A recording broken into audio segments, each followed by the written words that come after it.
All right, good morning, everybody. This is the Men's Sunday School class here at Mercy Baptist Church. And my name is Robert Rathbone, and we are going to be in Psalm 17 this morning, covering all 15 verses. And as the title of the psalm describes, it says it's a prayer of David, so it seems to be a prayer that David is expressing to the Lord, and so as we'll see, it's instead of it being primarily, or instead of him addressing, I guess, his listeners or the readers of the psalm, that to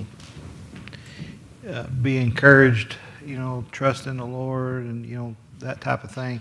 He is speaking straight to the Lord and saying, "Lord, this is what I need." And in this psalm, he kind of uses the language he uses. Seems to portray himself as someone who's come before the Lord in a courtroom type of setting, just like someone would come to a judge and seeking justice because of his oppressors. And so David comes to the Lord in this way, and he's recognizing that he's trusting that the Lord is going to recognize the righteousness of his own heart, that he's coming to the Lord sincerely, not in a deceitful way, and that the Lord would see the difference between him and his righteousness and his enemy, and with his enemy's evil intentions, and then the Lord would step in and take the appropriate action. That was kind of a quick summary of the psalm, but actually I like this psalm. It's got some good elements in it that I think are inspirational. But let's go to the Lord in prayer, and then we'll dig into it. Dear Heavenly Father, I want to thank you again for your love, your mercy, and grace, Father. Just forgive us of our sins, Father, and help us to learn from this psalm, Father, how much we can trust in you, Father, as the righteous judge. So, Lord, all these things we ask in the precious name of Jesus Christ. Amen. All righty. So, like I said, the psalm begins with the line. It says, "A prayer of David." Very simple, to the point. We see that the author of the psalm is David, of course. It might be a little bit. I guess some people might believe that, or assume that Psalms, that the entire book of Psalms is written by David, which every psalm is not written by David. A lot of them are unnamed. They don't have an author listed. Some of them are written by apparently it was the chief musician. His name was Asaph. But be that as may, so it's written by David, and it says it's a prayer of David. Like I said earlier, he's expressing his heart to the Lord himself, not expressing it to us and saying, this is the experience I'm going through, this is how I feel about it, and then I'm trusting in the Lord. Here he is actually expressing directly his thoughts, his heart to the Lord. And the very fact that the Lord saw fit to put this psalm in the Bible for us to read shows that even though this psalm is written to the Lord, it's a prayer of David to the Lord, we get to eavesdrop on David's prayer and see and become encouraged by what David says. So he says it's a prayer of David. In verse 1 it says, "Hear the right, O Lord, attend unto my cry." All right, so the word right there, it means justice, it means righteousness. He's saying, Lord, hear the right. Hear that what I am saying is the right thing. It is what is righteous. It's it's not something that I'm trying to pull the wool over your eyes and just so I can get my way against my enemy. Lord, hear the right. Hear that what I'm saying is righteous and that it's justice that I'm looking for. And so David does seem to be using the imagery of a courtroom. And he's come to present his case before the Lord, who is the righteous judge. And so he says, "Hear the right, O Lord," and he says, "Attend to my cry." He says, "Hear, listen to my plea here for justice and for righteousness, Lord." And so he's trusting that the Lord, when he hears what David has to say, that he's going to recognize that David is in the right. His oppressor is the one that's in the wrong, that's oppressing him. He's doing wrong, and that the Lord will take the appropriate action and vindicate David and rescue him from his oppressors. Then he says, "Give ear unto my prayer, that goeth not out of give ear unto my prayer that goeth not out of feigned lips." The word feigned there, it means deceitful. So he's saying, "Lord, give ear to my prayer." In other words, listen to me. Listen to my prayer. And it's this prayer that does not come out of deceitful lips. That he's not trying to, well, you think of a courtroom. You've got two people that have come, or two parties that have come to,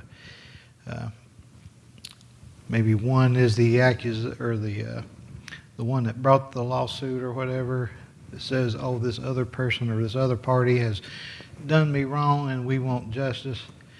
And both sides are going to make arguments that theirs is the right side, that that justice would be if the judge ruled on their side, whichever way it would be. And so sometimes one side or the other will put forth false information, or they'll twist it or spin it in such a way to make it look like their way is the right way. There's a certain amount of deceitfulness there. David's saying, that's not the case with me. That's not the case with me, Lord. He says, "Give ear to my prayer that goes not out of feigned or deceitful lips." He says, "I'm not trying to get an unfair advantage over my enemy, my opponent here. I just want justice." Then he says, verse 2, he says, "Let my sentence come forth from thy presence. Let thine eyes behold the things that are equal." That first part, he says, "Let my sentence come from thy presence." The word sentence there, it means to make a legal decision. We talk about how, like in a courtroom, the judge pronounces his sentence. That's basically his verdict. He's decided who's in the right, who's in the wrong. He's decided what justice is in this situation, and what would be the just way of making things right. And so David says, "Let my sentence come forth from thy presence." David's not come to a human judge who can be deceived, or a human judge who might have a bias in the decision-making process. He says, "Lord, let my sentence come forth from thy presence." He says, "Lord, I want you to be the one that comes up with the verdict, that decides who is right and wrong."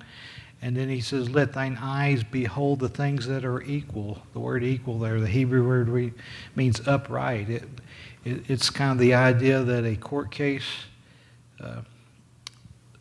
and neither side has an unfair advantage, that each one, the judge, it's not like the judge is friends with one side, so he's going to give a little bit of extra favor to that person, or there's been money changed hands and now the judge is going to give favor to the one that gave him the most money or whatever.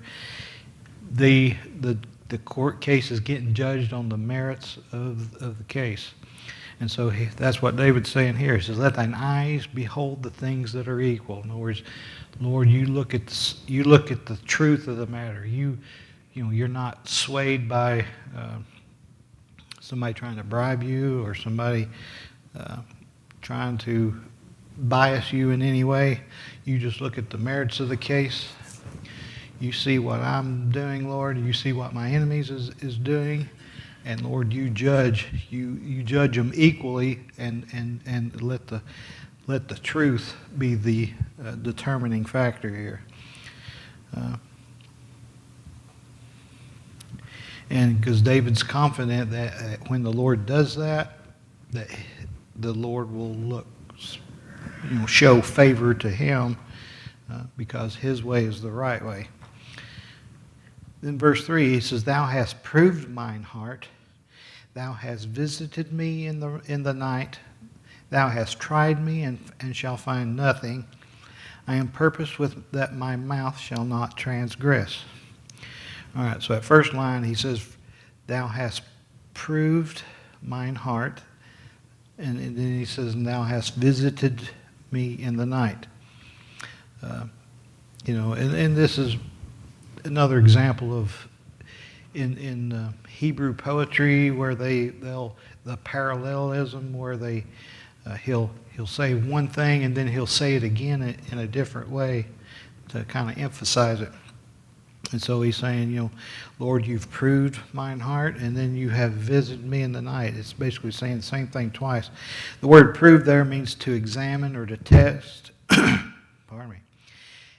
And so he says, "Thou hast proved me." You've tested me. You've examined me. You've checked out my heart. And then he says, "Thou hast visited me in the night." In the nighttime, you're laying there asleep. When you're awake, if you're trying to be deceitful, you're all constantly con men. They always have to constantly keep in mind, that of them conveying this false image or the false narrative. They're trying to, they have to always be on guard that they don't let the truth slip out. But when you're asleep, you really are no more yourself than you are when you're asleep. You've let your guard down. You're not consciously thinking, I have to put up this front and I got to put forth this false narrative. David says, "Look, Lord, you've examined my heart to know what's in it, and you visited me in the night. You've examined me and found out that who I really am, Lord. You know who I am. You know the righteousness of my heart, that I'm not trying to do something unfair to my enemy. He's the one that's oppressing me." So he says, "Lord, you've proved me. You visited me in the night." And then he says, "Thou hast tried me and shalt find nothing." Now this word, the Hebrew word there translated "tried," it means to refine or to test. It's used of like when metal workers, they're dealing with silver or gold, and they want to either to purify or test gold or silver to make sure it's pure. You do that by heating it up till it melts, and the impurities, if there are any, will float to the top. So it's a dual method of,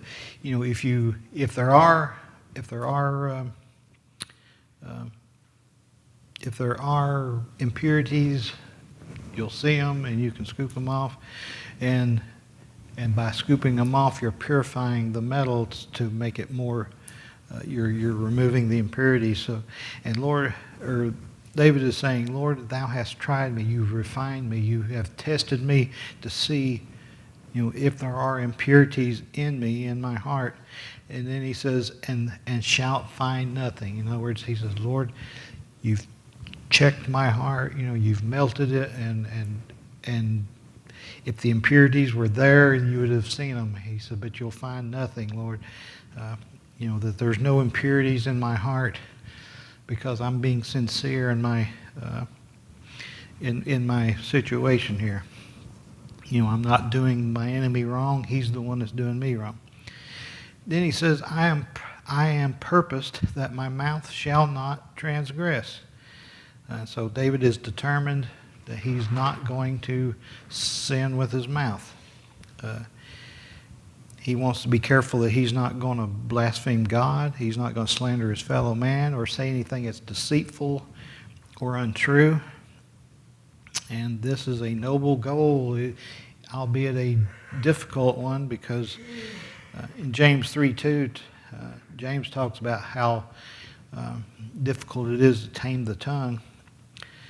James 3:2 says, "For in many things we offend all. If any man offend not in word, the same is a perfect man, and able also to bridle the whole body." He said, look, if you're the most difficult thing that we have to tame in our sinful nature is our tongue, because we so easily say things that we later regret and say, "Oh, I'm sorry, I shouldn't have said that," or whatever. And so, but David said, "I'm purposed that my heart shall not transgress." I won't want to.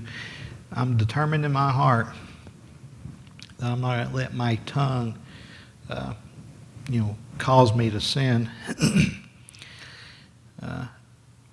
And if he can do that, then according to James, he says, if any man can tame his tongue, he says the same. If any man offend not in word, he says the same as a perfect man, and able also to bridle the whole body. In other words, if he can tame his tongue, then everything else will fall in place. That he apparently can control the rest of his sinful impulses. Then verse 4, David says, "Concerning the works of men, by the word of thy lips I have kept me from the paths of the destroyer. Hold up my goings in thy paths, that my footsteps slip not." All right, so first he says, concerning the works of men, in other words, the things that men do, which inevitably are sinful. He says, by the word of thy lips I have kept me from the paths of the destroyer. The word of thy lips, he's talking about the word of God, God's commandments, God's law, God's, everything that the Lord has said. He says, by the word of your lips I have kept me from the paths of the destroyer. And the word destroyer means a violent person. Could be a robber or a murderer, somebody who uses violence to get what they want. David says, concerning, he says, I just told you about, I don't want to sin with my mouth, with my tongue. But then he says, concerning the works of men, it's one thing to talk about committing a sin. To actually do it is a different thing. And so he says, concerning those, the works of men, doing what, the actual sinful acts that men do. He says, by the word of your lips, I have kept me from the paths of the destroyer. He says, I've listened, I've read your word, Lord, and because of that, it has kept me because I've, listened to your word and I've obeyed it. It's kept me from the paths of the destroyer. In other words, I'm not going down the same path that a violent person would be doing. He says, I want to not only not sin with my mouth, but I also want to not sin, with the other things that I might do. And so he says, it's by listening to your word, to the word of your lips. He said, Lord, I've kept myself from the paths of the destroyer. But then David understands that he's just human. He can make mistakes. He could fall into temptation. And so he says, hold up my goings in thy paths, that my footsteps slip not. He understands that, any little temptation that comes by, he may fall into it. So he asks the Lord, he says, hold up my goings. In other words, as I'm trying to go down, the path that you have for me, he says, hold up my goings in thy paths. I don't want to go my way, Lord. I want to go your way, the path that you have for me. So he says, but I know my footstep, I could slip, I could fall from your path. And so he says, hold up my goings, Lord. Support me, help me get through all this, Lord, so that I can go down your path the way you want me to do it. Hold up my goings in thy paths. He says that my footsteps slip not. So he knows that the only thing, he's not going to be perfect. The only way that he can continue on God's path is that if the Lord helps him. Then verse 6, he says, I have called upon thee, for thou wilt hear me, O God. Incline thine ear unto me and hear my speech.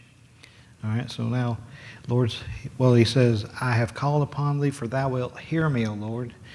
You know, if you know somebody's not going to listen to you, you're not going to bother calling on them. But he says, Lord, I know that you're going to hear me, and that's why I'm calling upon you, because I know you will hear me, you will listen to me, and you will respond to me, Lord. And then, so then he says, incline thine ear unto me and hear my speech. So he's saying, Lord, I know you're going to hear me, so that's why I'm calling on you. So please, incline your ear. In other words, pay attention to what I'm saying and hear my speech. Hear what I have to say, Lord. And then verse 7, he says, show thy marvelous loving kindness, O thou that savest by thy right hand them which put their trust in thee from those who rise up against them. All right, so that first part, he says, show thy marvelous loving kindness.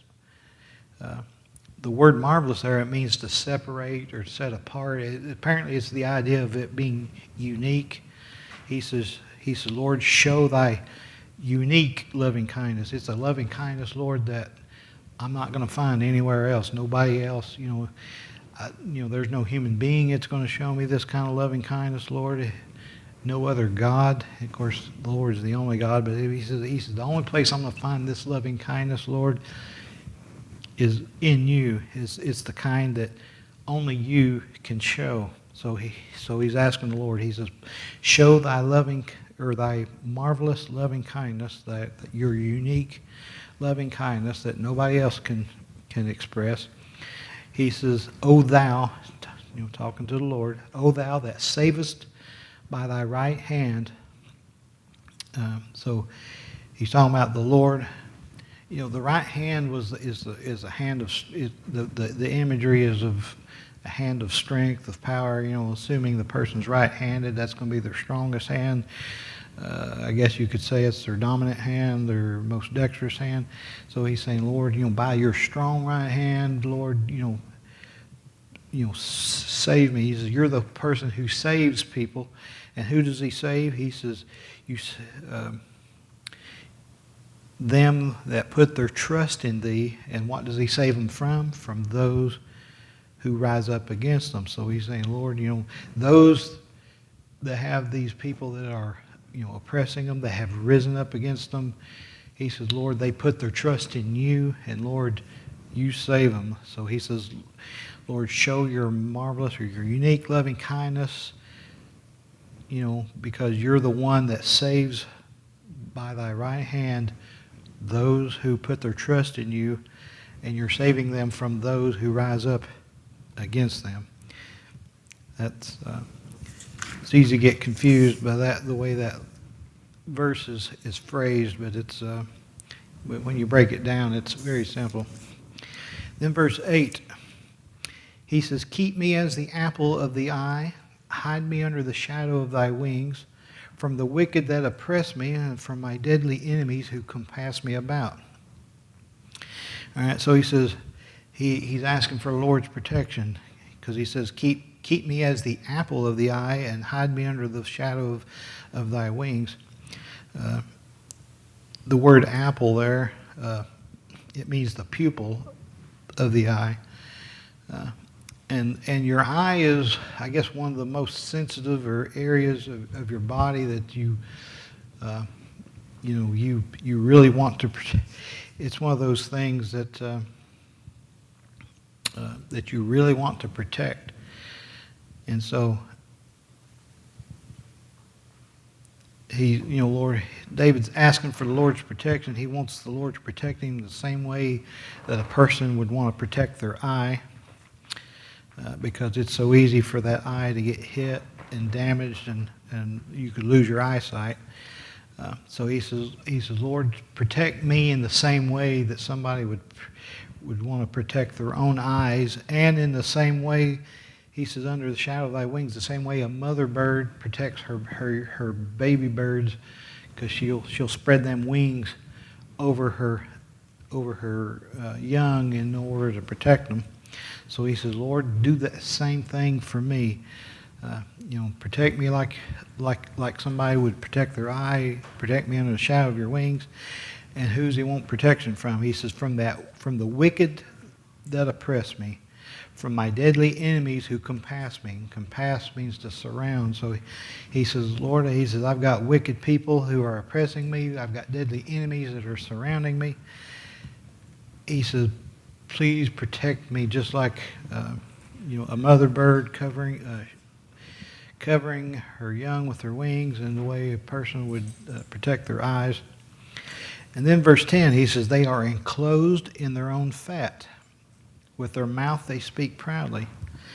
All right, that first part, he says, they are enclosed in their own fat. Now, that's an Old Testament expression that refers to people who have no compassion for other people.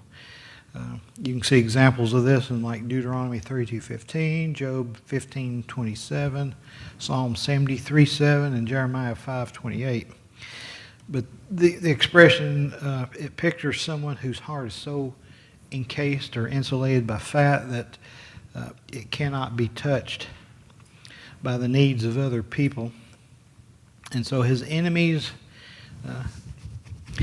David's assessment of his enemies are that they are so preoccupied with themselves of getting what they want. They don't care who they have to hurt to get what they want. They really, they have no compassion on anybody that they would have to step on to get more money, to get more power, more influence, or whatever it is that they're looking for. They don't care who they might be harming to get there, because their heart is enclosed in fat, or they are enclosed in their own fat. And then he says, and with their mouth they speak proudly. You can tell the arrogance of their hearts, that they only care about satisfying themselves by the way that they talk. They may even be boasting about how they have taken advantage over David in his situation. So he says, Lord, they don't care who they step on to get what they want, and they're speaking proudly, like they're just they don't speak humbly from their position. They're like, oh yeah, I'm powerful, and here's what I want, and I don't care what it takes to get it. Verse 11, he says, they have now compassed us in our steps. They have set their eyes bowing down to the earth, like as a lion greedy of his prey, and as it were a young lion lurking in secret places. All right, so he says they have now compassed us in our steps. In other words, they've surrounded us. These evil people who don't care about anybody but themselves. And he says they have set their eyes bowing down to the earth. And apparently that picture is similar to a lion who's going after his prey. He's stalking his prey, because he says in that next line, he says, like as a lion that is greedy of his prey, and as it were a young lion lurking in secret places. They have their eyes set. They have set their eyes bowing down to the earth. They are looking at you. They're saying that his enemies are like a lion who's crouching down in the underbrush. These guys, they've got their eyes fixed on him, on their prey. And it says they're lurking in secret places. They are staying hidden until it's time to pounce. He says that's the way my enemies are. They are ready to pounce on me at any moment. And they're all surrounding me. He says, Lord, I'm in a dire strait here because I'm surrounded by these enemies. I can't necessarily see all of them. They're ready to pounce on me at any time. Lord, I need your help.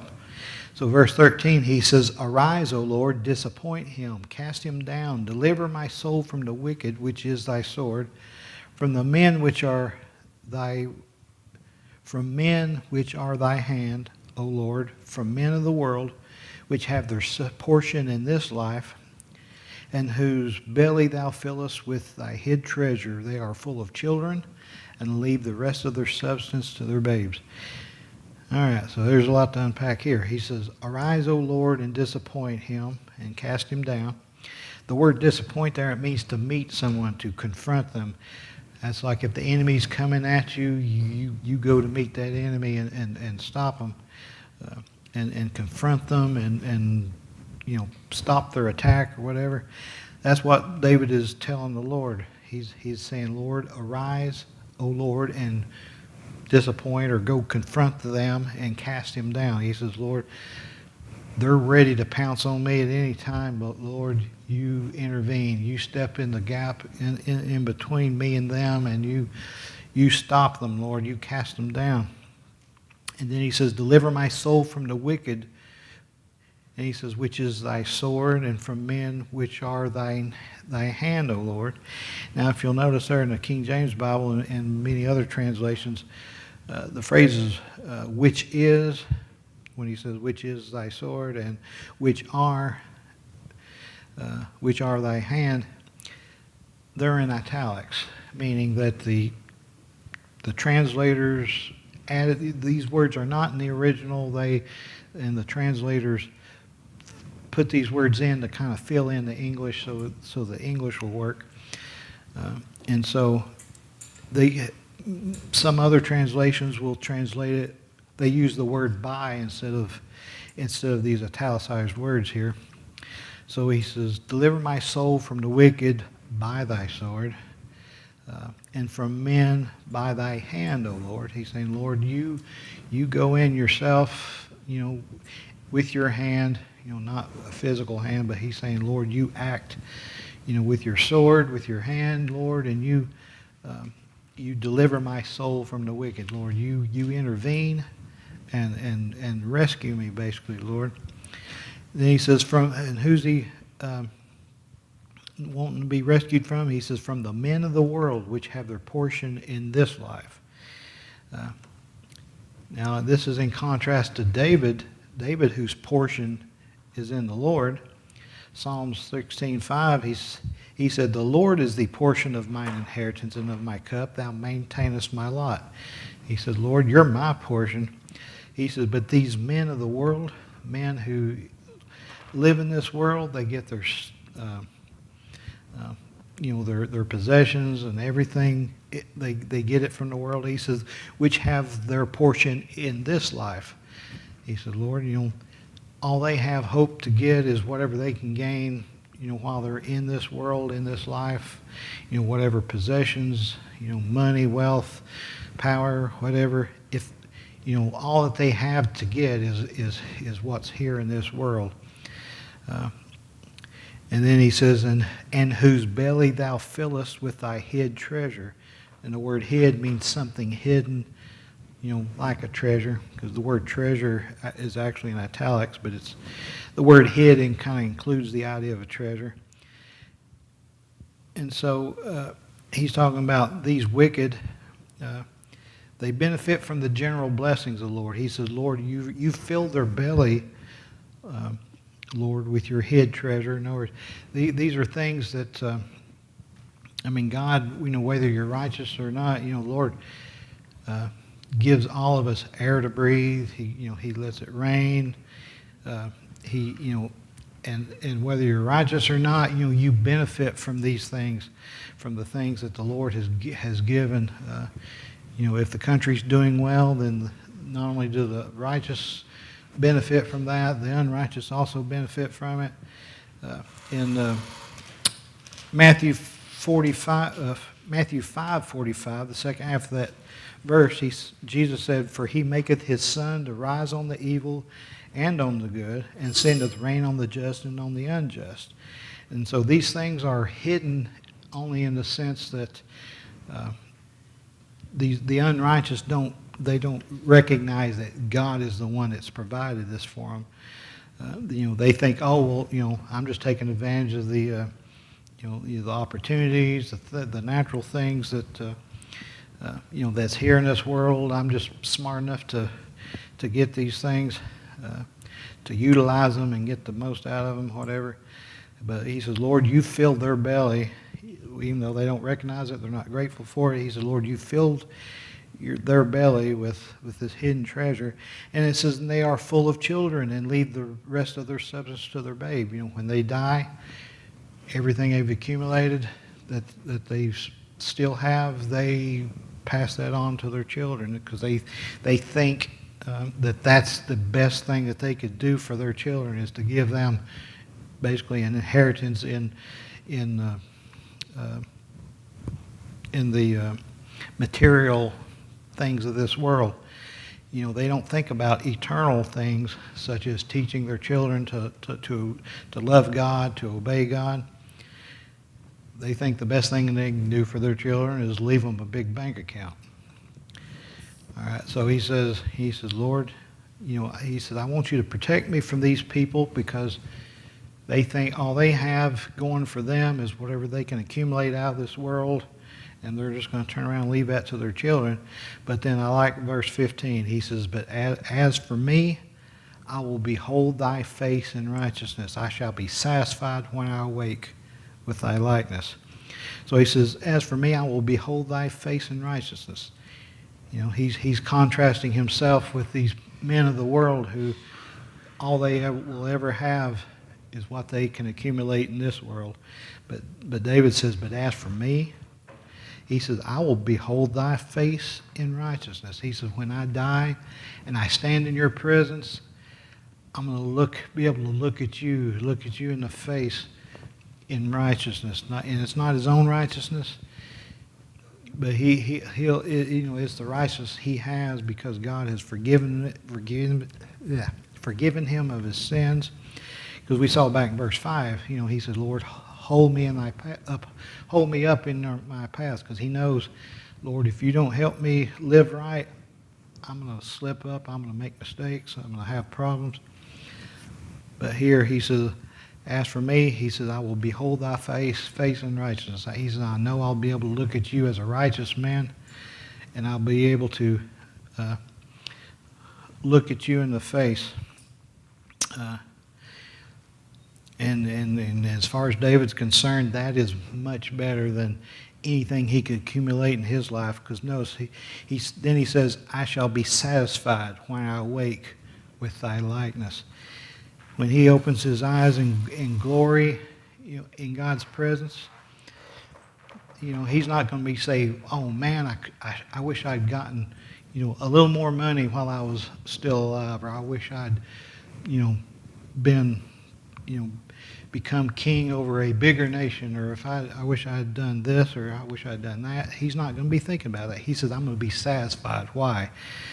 He says, because I'm going to be satisfied with your likeness. He says, when I can see you, Lord, if I'm with you, that's all that matters. That is the final, bottom line. I'm going to be better off than those who accumulated much in this world, but they didn't know you, Lord. And I love Revelation 22, verses 3 and 4, when John the Revelator, he's telling us, the things that the Lord showed him, and how